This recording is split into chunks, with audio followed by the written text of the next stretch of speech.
Good morning. On this last Sunday before we have our beautiful, joyful season of Lent as we start this coming Ash Wednesday, Mass times 6 a.m., 9 a.m., noon, 4 and 6 in the afternoon. And is a day of penance for those of us 18 to 59. That means that a day of fast and abstinence. So 14 and over, no meat. For 18 to 59, one main meal, two smaller meals cannot equal that one main meal. Okay, so that's just, and that's the way it used to be, more than just 2 days out of the year. Those of you who are a little bit older remember that. So it's just Good Friday and Ash Wednesday now, the days of fast. And then Fridays of Lent, no meat, of course. So when we look at the gospel today, it would seem there's a number of things to consider here. An eye for an eye and tooth for a tooth. That was a matter of justice and judgment, going before the judge in the Old Testament. It wasn't for people individually to take matters into their own hands. So when we see this matter of justice here, but then also a matter of charity, and humility goes with it. So if the idea here of getting, striking in one cheek and then turn your other cheek, in the English doesn't come across that well, but it's more of the insult, like the backhand. Yeah, I can take that. Okay, whatever. Someone's got issues, but it's different from if anyone actually is attacking. Right? There's a whole different ballgame. You can look at the Fifth Commandment in the Catechism on that. As far as defending oneself, one can do that against an unjust aggressor, especially if they're trying to take your life in something serious. Okay, there are those who have more serious obligations to that than others. A husband and father has a more serious obligation to that, right, than perhaps a friend, a single person. He has an obligation to his wife and to his children. He promised he's going to die for them, okay, on his wedding day. All right, so that's when we heard about that shooting in the theater out in Denver, what was that, 15 years ago, 20 years ago?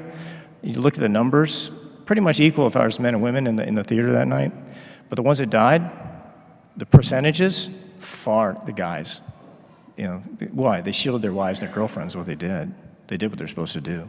Okay, so this mindset that, well, I just have to be a pacifist. That is not Catholic teaching. It's never been Catholic teaching. Okay?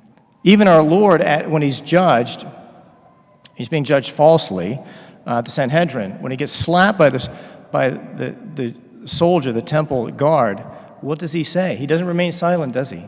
If I speak the truth, why do you slap me? Why do you strike me?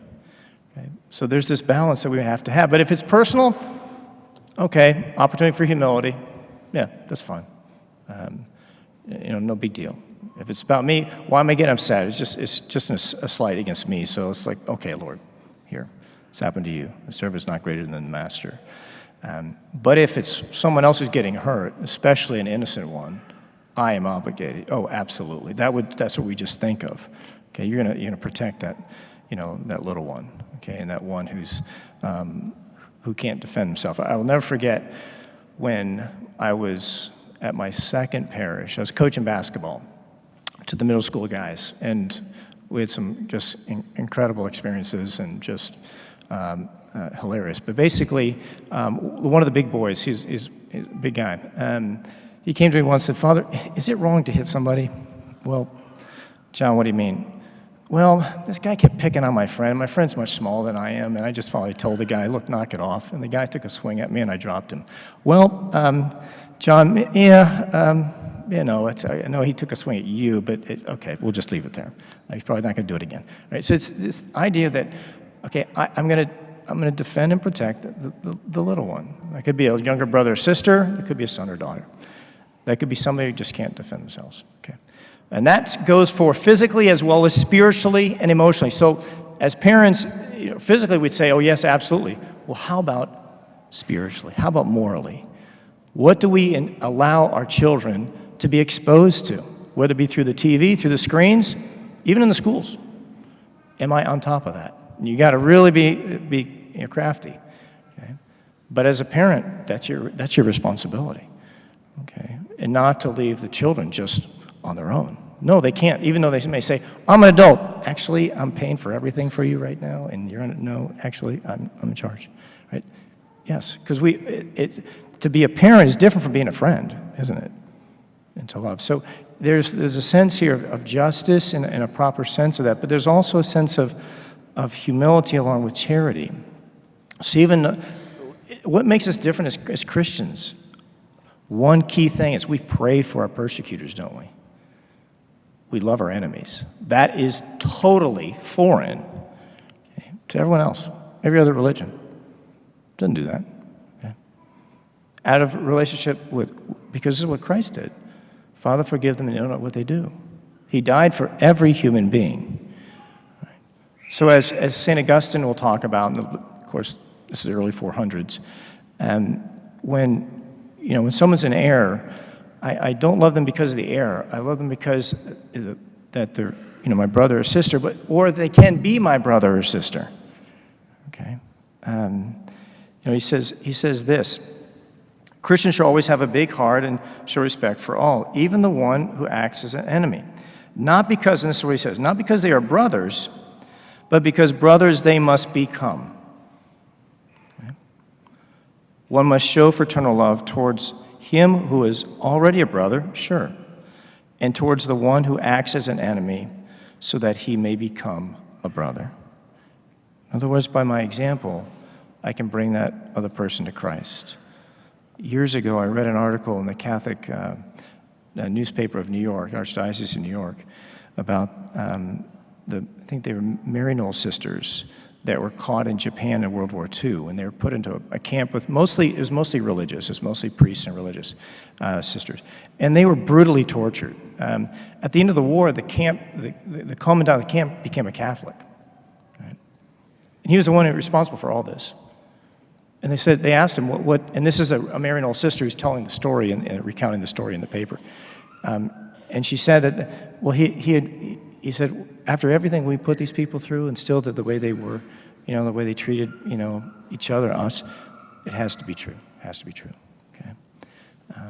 St. John Paul II, who we know, he didn't show his temper very often, did he? It was maybe 1979 on the mall here. They consecrated too many hosts at the Mass. I was there. But they were putting the hosts, there was so many of them, they put them into Glad trash bags to take them back to the different churches. And that's what and I know a priest who was actually, he knows the story, that he shook the priest after Mass. He shook the priest that was in charge of it. And then what did he do? He wrote the document In Estabile Donum in 1980, which is what? Inestimable gift. It's all about the Eucharist, okay? And proper reverence for the Eucharist, okay? But he was also upset once, we know, when he met with General Jaruzelski, the dictator, communist dictator of Poland. And they said, of course, they just put him in a room together, but people on the outside heard shouting back and forth. Right? Oh yes, I mean, he's standing up for the innocent. Right? And sometimes emotion is necessary for that, but controlled. And yet, that same Pope, the story is told with the American priest who studied in Rome when he went back to visit. I think I've mentioned this before. You may remember the story that he comes across, he's out in front of St. Mary Major in Rome, the major basilica dedicated to Blessed Mother, and he sees this beggar, this homeless guy. He said, that guy, I was in the seminary with that guy. He's ordained for Rome, and he's a priest. And so he went up to him. It had been many years, but he said to him, hey, and he called him by his name, and the guy, but he didn't want to admit that he recognized or knew him. And then finally he did. And he said, what happened? And all these series of events, and he ended up on the streets. He'd given up his priesthood. Nothing for it, pretty much, not much for God.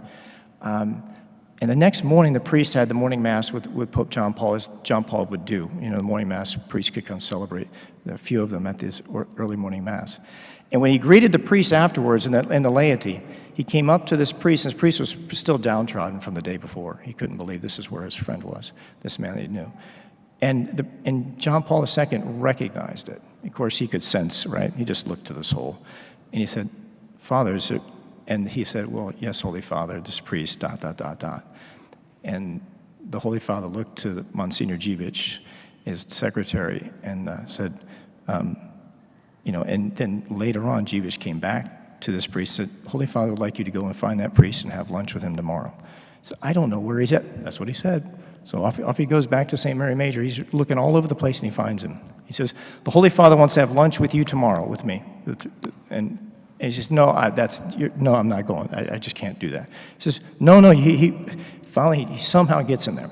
Next morning, they're there. The next day for lunch. Just Monsignor Dziwisz and the Pope and these two priests, one giving up his priesthood, purely as an enemy, right?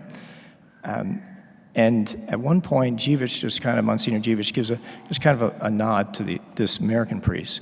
Just, they need to leave the room. So off they go.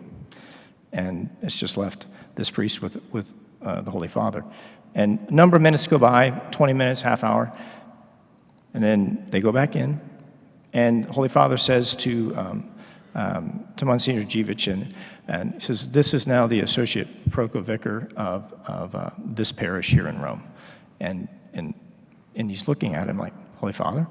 Yes, he's going to be, that's what he's going to be. And then later, when they left, these two priests, now this one reconciled, he says, what, the American system, what happened? He says, well, after you left, the Holy Father asked me to hear his confession. And the Holy Father said, Holy Father, I've been away from the faith. And here's the Holy Father. He can dispense with, he is the chief lawgiver, right? And he knelt down, and this priest started his confession. And then he stood up and says, now you will be the associate pastor of ... And that was it, right? So even though someone, apparently to be an enemy, right, walked away, who knows that can happen in families, that can happen with my neighbor, a coworker, it can happen in the church, right? How do I do? Okay? In other words, every one of us perhaps has different personalities and people we struggle with. But do I pray for them? Right? Would I want them to be praying for me?